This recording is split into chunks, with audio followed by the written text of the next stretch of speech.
चला आज एका खूपच प्रसिद्ध बोधकथेबद्दल बोलूया, पण फक्त एक गोष्ट म्हणून नाही, तर एक रणनीती, एक स्ट्रॅटेजी म्हणून आपण याकडे पाहणार आहोत. चला तर मग सुरुवात करूया. हे चित्र बघा. हेच आहे त्या गोष्टीचं केंद्र. एक सिंह, एक ससा आणि एक विहीर. या एकाच फ्रेममध्ये खरं तर संपूर्ण कथेचं सार दडलेलं आहे. आज आपण याच क्षणाचं विश्लेषण करणार आहोत की ही परिस्थिती नेमकी निर्माण कशी झाली. तर सुरुवात कुठून झाली? बघा, कोणतीही मोठी रणनीती ही एका मोठ्या समस्येतूनच जन्माला येते. आणि त्या जंगलात एक खूप खूप मोठी समस्या होती. समस्येचं मूळ होता हा सिंह. तो जंगलाचा राजा होता, पण एक जुलमी राजा. तो कोणताही विचार न करता वाटेल तेव्हा वाटेल त्या प्राण्याची शिकार करायचा.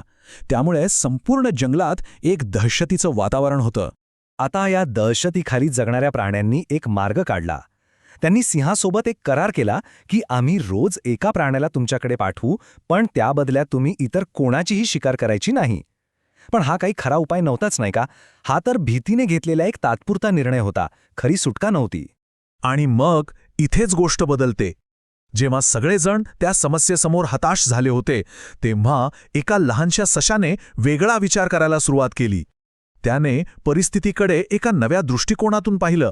आणि हाच तर खरा प्रश्न आहे, बरोबर ना? जिथे एवढे मोठे ताकदवान प्राणी काही करू शकले नाहीत, तिथे एवढासा ससा सिंहाला कसा काय हरवू शकला? याचं उत्तर त्याच्या ताकदीत नव्हतं, तर त्याच्या बुद्धीमध्ये होतं. तर ही आहे सशाची मास्टर प्लॅन. हे काही असंच अचानक घडलेलं नव्हतं. ही एक जबरदस्त रणनीती होती. प्रत्येक स्टेप अगदी विचारपूर्वक उचललेली होती. आधी काय करायचं? सिंहाला चिडवायचं. मग त्याला फसवण्यासाठी एक कथा रचायची. त्यानंतर त्याच्या अहंकाराला आव्हान द्यायचं. आणि सगळ्यात शेवटी त्याच्याच गर्वाला त्याच्या विरोधात शस्त्र म्हणून वापरायचं. प्लॅन तर तयार होता, पण सगळ्यात मोठं आव्हान होतं तो प्रत्यक्षात आणणं. चला बघूया सशाने हे कसं करून दाखवलं. त्याच्या प्लॅनचा पहिला भाग होता उशीर करणं. बघा किती हुशारीने त्याने वेळेचा वापर केला. तो मुद्दाम हळू गेला, कारण त्याला माहीत होतं की भुकेलेला आणि रागावलेला सिंह नीट विचार करू शकत नाही. आणि त्याला अगदी तेच हवं होतं. आणि मग सिंहाचा राग योग्य त्या थराला पोहोचल्यावर सशाने आपला दुसरा डाव टाकला. त्याने एक अशी गोष्ट सांगितली जी थेट सिंहाच्या अहंकाराला हात घालेल. हे वाक्य बघा, दुसरा सिंह आणि तुमच्या शासनाला आव्हान. बस हे शब्द ऐकून सिंहाचा राग अनावर होणार हे नक्की होतं. या सगळ्याच्या मुळाशी आहे अहंकार. खरं तर सिंहाची ताकद हीच त्याची सगळ्यात मोठी कमजोरी होती. त्याला स्वतःवर इतका गर्व होता की त्याच्यापेक्षा कोणीतरी श्रेष्ठ असू शकतं हा विचारच तो करू शकत नव्हता. आणि सशाने बरोबर त्याच दुखऱ्या नसेवर बोट ठेवलं. आता गोष्ट आली आहे अगदी शेवटच्या टप्प्यावर, क्लायमॅक्सवर. सशाने सापळा रचला होता. आता फक्त सिंहाला त्यात अडकवायचं बाकी होतं. आणि मग ससा त्या संतापलेल्या सिंहाला घेऊन कुठे गेला? तर त्या विहिरीजवळ. हीच ती जागा जिथे बुद्धी आणि ताकद समोरासमोर आल्या. पुन्हा एकदा चित्राकडे बघा.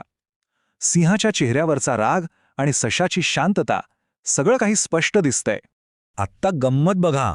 इथे सशाने खरं तर काहीच केलं नाही. त्याने फक्त सिंहाला त्याचाच चेहरा दाखवला. एक आरसा. सिंह विहिरीत बघतोय, त्याला स्वतःचंच प्रतिबिंब दिसतोय. तो डरकाळी फोडतोय, तर आतूनही डरकाळीचा आवाज येतोय. त्याला वाटलं की आत खरंच दुसरा सिंह आहे.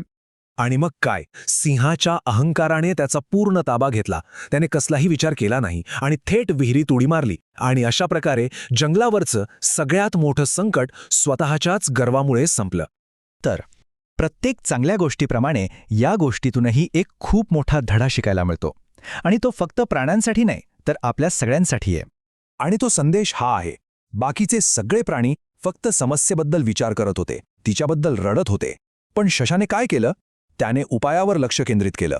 जेव्हा आपण आपलं लक्ष समस्येवरून उपायाकडे नेतो ना, तेव्हाच अशक्य वाटणाऱ्या गोष्टी शक्य होतात. फक्त एक हुशार योजना.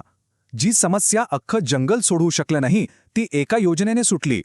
हेच दाखवतं की कधीकधी ताकदीपेक्षा योग्य रणनीती कितीतरी पटीने जास्त प्रभावी असते. तर ह्या गोष्टीतून मिळणारा सर्वात मोठा धडा कोणता? तो म्हणजे शक्तीपेक्षा युक्ती नेहमीच श्रेष्ठ ठरते. आता विचार करण्यासारखी गोष्ट ही आहे की आपल्या आयुष्यात येणाऱ्या मोठ्या सिंहांना तोंड देण्यासाठी या सशाच्या हुशारीचा वापर कसा करता येईल. जरा विचार करा यावर.